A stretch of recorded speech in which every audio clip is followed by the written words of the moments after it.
નમસ્કાર મિત્રો, હું ચુડાસમા પરસોત્તમ આપ દરેક મિત્રોનું ટીમ આઝાદ વતી દિલથી સ્વાગત કરું છું. મિત્રો, આજના વિડીયોની અંદર કોન્સ્ટેબલ ભરતીને લગતી તદ્દન નવી માહિતી જોવાની છે.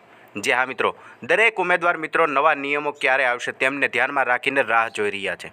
પરંતુ વાત કરીએ તો નવા નિયમની અંદર માર્ક સિસ્ટમ છે તે નીકળી જશે. મતલબ કે જે ફિઝિકલની અંદર માર્ક મળતા હતા તે માર્કની સિસ્ટમ આખરે કાઢવામાં આવશે.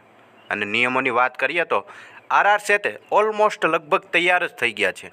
અને આવતીકાલે પણ 15 ડિસેમ્બર છે, તો આવતીકાલ સાંજ સુધીમાં કોઈ પણ ટાઈમે જાહેર થઈ શકે છે.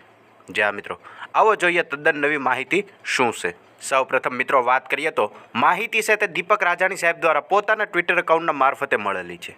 જેની અંદર દીપક રાજાણી સાહેબ જણાવે છે કે એલઆરડીના મતલબ કે લોક રક્ષક દળના આરઆર છે તે ઓલમોસ્ટ નક્કી થઈ ગયા છે, ઓલમોસ્ટ તૈયાર થઈ ગયા છે. જેની અંદર ફિઝિકલમાં જે માર્કની સિસ્ટમ છે તે નીકળી જાય તેવી પણ શક્યતાઓ દર્શાવવામાં આવેલી છે.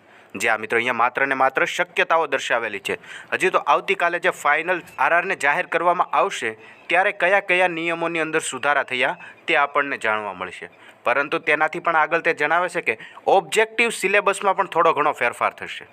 અને કાયદા વિભાગની લીલી ઝંડી મળ્યા બાદ આવતા સપ્તાહમાં બહાર પાડવાની સંભાવના છે. જ્યાં મિત્રો સૌ પ્રથમ પહેલાં 15મી ડિસેમ્બર સુધીમાં જાહેર થઈ જશે તેવું કહેવામાં આવેલું હતું. અને હજુ પણ કહે છે કે કાયદા વિભાગની લીલી ઝંડી મળ્યા બાદ લગભગ આવતા સપ્તાહમાં જાહેર થશે તેવી સંભાવનાઓ દર્શાવવામાં આવેલી છે. તમને શું લાગે છે, આરઆરની અંદર કેટલા સુધારાઓ થશે? અને સુધારાઓ થયા બાદ નવા આરઆર છે તે ક્યારે જાહેર કરવામાં આવશે? શું ખરેખર કાલ 15મી ડિસેમ્બરના રોજ જાહેર થઈ જશે કે હજુ સુધી એક સપ્તાહ સુધીની રાહ જોવી પડશે? નીચે કમેન્ટ કરીને અવશ્ય જણાવજો.